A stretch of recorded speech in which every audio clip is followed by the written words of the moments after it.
Halo semua, senang bertemu lagi dalam mata kuliah Manajemen Keuangan. Kami dari kelompok 6 akan mempresentasikan hasil kerja kelompok kami. Pertama-tama, dengan tidak mengurangi rasa hormat, kami akan memperkenalkan Cik Victoria Ningsih Untu, SEMSI sebagai dosen pengampu mata kuliah Manajemen Keuangan ini. Selanjutnya, berikut nama-nama anggota kelompok kami. Kelompok kami terdiri dari 8 anggota. Yang pertama ada Aprilia Humena, yang kedua ada Amanda Budikase, yang ketiga ada Frili Sualang, yang keempat ada Katarina Koas, yang kelima ada Nikita Salaindoong, yang keenam ada Shalom Mantiri, yang ketujuh ada Tesalonika Sastranegara, dan yang kedelapan ada Cecilia Robun. Materi yang akan kami bahas adalah tentang metode penilaian investasi. Di dalamnya ada 4 bagian. Yang pertama ada internal rate of return, yang kedua ada probability index, yang ketiga ada modified internal rate of return, dan yang keempat ada perbandingan metode penilaian investasi.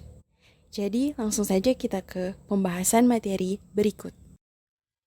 Internal Rate of Return atau IRR adalah metrik yang digunakan untuk memperkirakan persentase tingkat pengembalian investasi terutama bagi perusahaan dan organisasi untuk menentukan profitabilitas dari peluang investasi. Metrik ini juga menunjukkan tingkat diskonto yang artinya mengacu pada tingkat bunga untuk menentukan nilai sekarang dari arus kas masa depan. Rumus IRR sama dengan I1 tambah NPV1 kurang NPV2 kurang I1. Dengan keterangan IRR sama dengan internal rate of return, I1 sama dengan tingkat diskonto yang menghasilkan NPV positif, I2 sama dengan tingkat diskonto yang menghasilkan NPV negatif, NPV1 adalah net present value positif, NPV2 adalah net present value negatif. Selanjutnya adalah Profitability Index. Profitability Index atau yang sering disingkat PI umumnya digunakan sebagai metode evaluasi keuntungan dalam investasi. Metode ini biasanya digunakan oleh para perusahaan atau investor untuk menilai apakah suatu investasi memiliki kelayakan atau tidak. Jika hasil PI lebih dari 1, maka investasi dianggap menguntungkan, sedangkan jika hasil PI kurang dari 1, maka investasi dianggap tidak menguntungkan. Rumus dari PI adalah Profitability Index sama dengan Present Value dibagi Initial Investment, dengan keterangan present value adalah total arus kas masuk yang diperkirakan dari investasi tersebut yang telah diubah menjadi nilai saat ini menggunakan discount payback yang sesuai. Sedangkan initial investment adalah jumlah yang dikeluarkan untuk melakukan investasi tersebut.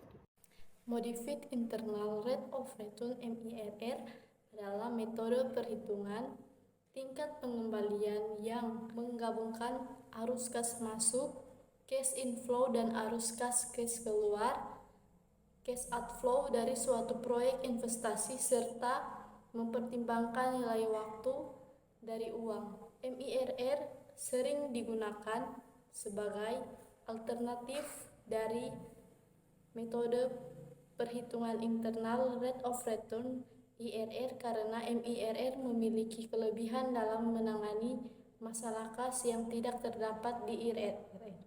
Rumus MIRR PV biaya sama dengan nilai terminal dalam kurung 1 tambah MIRRN, keterangan nilai terminal future value dari cash flow masuk yang digandakan dengan biaya modal atau return yang diinginkan.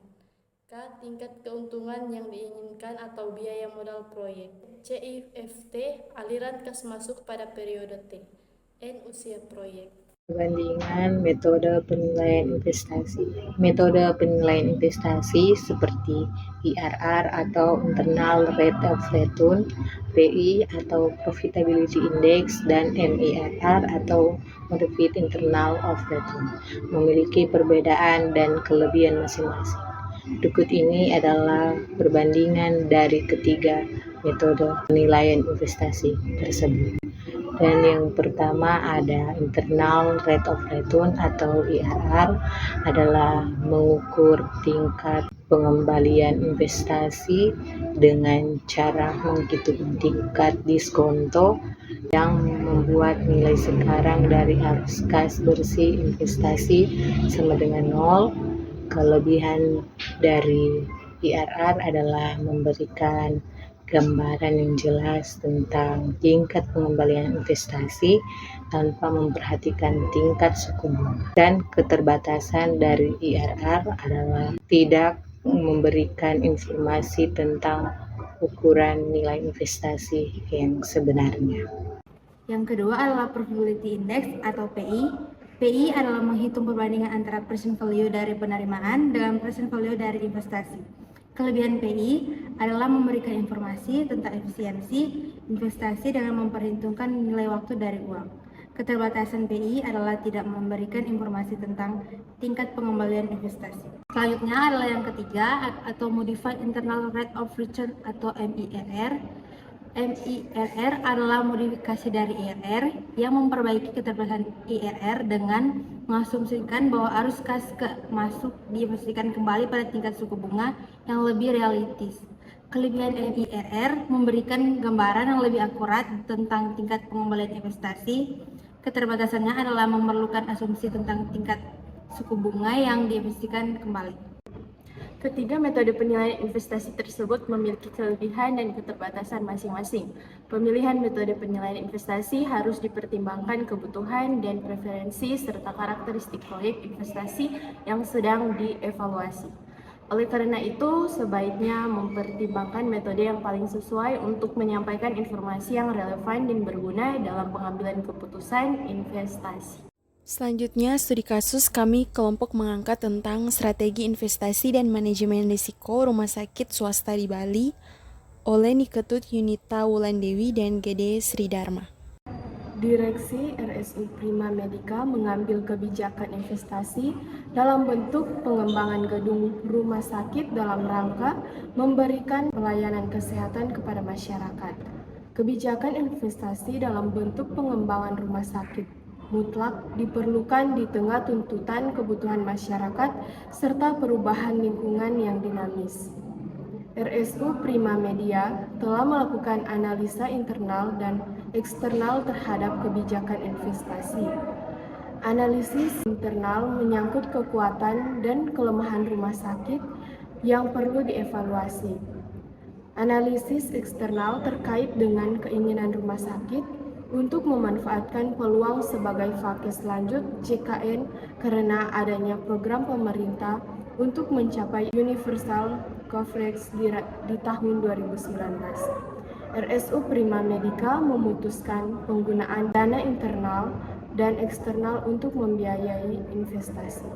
Dalam hal ini, peneliti menganalisa kembali kelayakan investasi dari aspek keuangan yang telah dilakukan sebelumnya. Data keuangan yang diambil adalah laporan laba rugi perusahaan 3 tahun terakhir yaitu tahun 2015 sampai 2017. Penelitian membuat analisa finansial berupa proyeksi, pendapatan dan biaya operasional selama 15 tahun. Berdasarkan hasil proyeksi laba rugi, penelitian melakukan perhitungan kekayaan atas investasi dalam bentuk pengembangan gedung dan sarana prasarana dengan menggunakan 3 metode, yaitu yang pertama Net Present Value atau NPV, yang kedua Internal Rate of Return, IRR, dan Payback Period. Telah dilakukan perhitungan biaya investasi serta penentuan sumber dana untuk membiayai investasi tersebut, di mana pendanaan investasi berasal dari pihak internal dan eksternal. Namun, dalam proses pelaksanaannya, manajemen mengalami masalah over budget investasi yang disebabkan oleh adanya beberapa rekomendasi shareholder di luar kesepakatan. Selain itu, muncul pengeluaran-pengeluaran di luar proyek yang sifatnya urgen dengan nominal cukup besar. Hal ini tentu saja berdampak terganggunya cash flow perusahaan. Hasil dari perhitungan menggunakan metode NPU atau Net Present Value diperoleh nilai positif sebesar Rp463.592.397. Dengan metode Internal Rate of Return diperoleh tingkat bunga sebesar 10,62%. Dan metode PP atau payback period menunjukkan pengembalian biaya investasi dicapai dalam jangka waktu 8 tahun. Berdasarkan hasil analisa dengan 3 metode, dapat disimpulkan bahwa investasi Rumah Sakit Umum Prima Medica dalam bentuk pengembangan gedung layak dilakukan. Demikian pemaparan materi tentang metode penilaian investasi dari kelompok kami. Semoga materi ini dapat dipahami dan bermanfaat bagi kita semua. Dan kami kelompok mengucapkan terima kasih.